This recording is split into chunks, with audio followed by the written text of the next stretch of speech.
Well, the South African economy has received good news recently that the economy has grown by 2.5% this quarter, which means that we are on to something here, a growth path which hopefully will deliver jobs and, of course, deliver the optimism that everybody has been waiting for. But the best person to tell us more about the performance of the economy is the governor of the Reserve Bank, Mr. Lesetja Kganyago, who's with us here. And a pleasure to have you. Pleasure to be here. And of course, to make sure that I stick to the main issues, I've brought a friend and colleague, an economist with Alexander Forbes Investments, and Lesiba Mothata is with us as well. Lesiba, thank you. Thank you. Now, let's start with the good news, the 2.5% growth that many did not expect to be realized so early, but there it is within a quarter. Does it mean that effectively we're getting out of the so-called technical recession? We have definitely gotten out of a technical recession. Because remember, a technical recession is 2 consecutive quarters of negative growth. The growth is in line with our expectations as the South African Reserve Bank. We did indicate at the previous MPC that we expect a rebound in the second quarter of the year. The rebound is broad-based. On the production side, you had strong manufacturing, you have had agriculture continuing to be strong, although slower than it was in the previous quarter. Mining has also continued on its run. So that is on the production side. On the consumption side, you have had household consumption expenditure has recovered. The worrying thing on the expenditure side is the fact that gross fixed capital formation has actually slowed down, and that is worrying because a close look at those figures suggests that companies are simply replacing aging machinery. They are not investing in the expansion of production, and the reasons are not hard to find. Confidence in the business sector has been seriously dented, and so you have not seen new investments coming in. You can say the same, really, even in mining investment. You have not seen new shafts being sunk, and it all has to do with the uncertainty that a business finds itself in. Well, I suppose the question then becomes, is this going to be sustained, do you believe, in the next quarter or the next few quarters? Well, at the moment, the indicators shows that it could be sustained, but I don't think that it could be as strong as we have seen it in the second quarter. You will still, we think that you can still see positive growth in the third quarter. The question is going to be how strong. It's still too early for us to tell, but I think that the momentum is there. But Tim, even if we were to return and sustain 2.5, we are not going to see the kinds of growth that, for example, the Treasury had predicted at the beginning of the year of 1.3%. For you to get 1.3% for this calendar year, you actually need significant acceleration in both the third quarter and the fourth quarter. And we do not think that that is going to happen. And I think that we will still be coming out with growth of probably just less than 1%. Given the employment challenge that we face, given the poverty challenge that we face, and Stats SA had just released poverty figures last week, given all of those figures, it is very clear that we need to put our efforts in focusing on growth acceleration in order to make a dent on these two challenges of poverty and unemployment. Well, I want to come back to those questions in a moment, because, you know, sometimes even psychologically speaking, when you are a country that is placed in a junk status, notwithstanding what we've spoken about, you know, psychologically you feel we're going nowhere, we're going to be remaining in that state for a while. I've had people say it takes countries up to 12 years in some instances to get out of that situation. But let's come back to that in a moment. Yeah, so Governor, thank you for the discussion. This is quite an honor. Thank you to explain to us.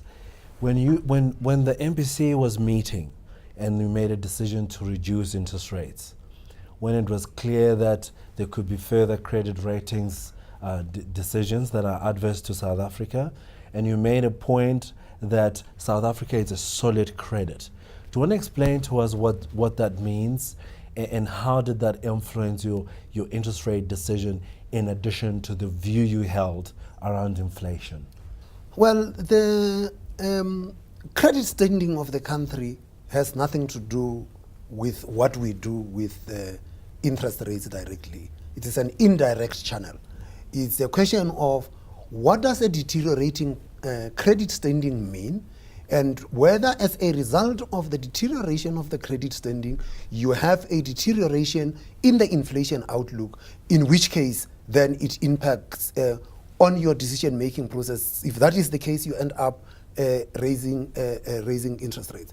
We had the downgrades take place earlier in the year. We still believe that the South African credit fundamentals are still strong. There have been a deterioration, for example, on the fiscal side, but the debt situation is still actually within the bounds of countries that are at the similar level of credit rating. The biggest strength of the South African credit story is the strength of its institutions. It's the strength of its institutions, whether you look at the court system, whether you look at the Chapter 9 institutions, whether you look at the South African Reserve Bank itself. You can look at all of those institutions. You can look at the Auditor General's office and so forth. You look at all of those institutions and you know that you are in a country with very strong institutions. Secondly is that this economy is actually fairly diversified. And when I'm saying fairly diversified, in diversification here, many South Africans, when you talk about diversification, they think that, well, let's take our gold and become jewelers. Let's add value to it, or let's add value to this mineral. That is fair and well, and it will add value and it can create jobs. But that is not diversifying the economy. Diversifying the economy means that you are opening other industries that do not depend on a resource that is going to be depleted sometime in the future. So you see in this economy that there is a very strong growth in the tertiary sector, services sector, and you see that we still have a fairly diversified manufacturing base. Still, we are the first ones to accept that our manufacturing needs to be more competitive. It needs to be more outward looking and tap itself into global value chains. So you do have a strength, and of course something that people do not always look at, and which is actually important in the South African context, is that you have got a free media and you have got a very vibrant civil society that does not hesitate to take on the challenge when faced with. That's very important. You preside on a very important institution, and lately there's been different discussions that suggest that we should be rethinking about mandates. And it looked like you were losing sleep over those discussions. Do you want to explain to us how the independence of the central bank is affirmed or not? How should we interpret this moment? Of course, we get worried when there is talk about changing a mandate of a central bank, questioning the independence of a central bank, and so forth. And you know, the authors of our constitution foresaw this. They knew that faced with difficult choices, political leaders look for easy solutions. And the economic history is littered with decision-making by political leadership where they avoided taking difficult political decisions and thought that the easiest thing to do is to fiddle with a central bank. You can go through Latin America. You can go through pre-democracy Germany. You can go through the African continent. There was one leader who was asked, the country has run out of money. He asked, what had happened to the printing machines? Have you run out of paper? Just go and print the money. And you would see that. So the authors of our constitution foresaw this. And when they wrote into the constitution the independence of the Reserve Bank, they were also quite clear that you have got to be clear what the mandate of the Reserve Bank is. And many people say that, well, you must be development focused and all of this stuff. Well, why does government create institutions that are supposed to be doing development and then have to beat out all the others and say, do the following? Well, the central bank has been given a mandate, and its mandate is in the interest of balanced and sustainable growth. So our contribution to balanced and sustainable growth is to protect the value of the currency. The rent in your pocket, what it buys. You must have a certainty that the money you have today is worth something even tomorrow.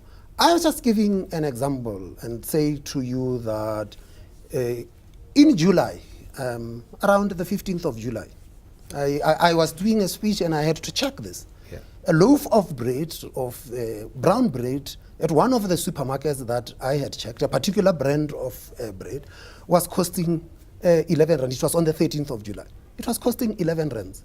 And we did a forecast going forward 20 years and say that if inflation was to return to what it was before the Reserve Bank was given the inflation targeting mandate, where inflation averaged around 15%, and project that to 20 years, a loaf of bread will cost 180 rands in 20 years. Yeah, now, can somebody tell me that inflation thus is good for the poor?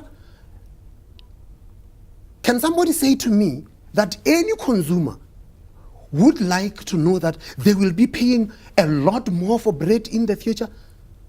I don't think that that is where we want to get into. So the authors of our constitution created this balance in the constitution. That said, the conversations about the role of central banks is not a typical South African conversation. It's a conversation that is taking place globally.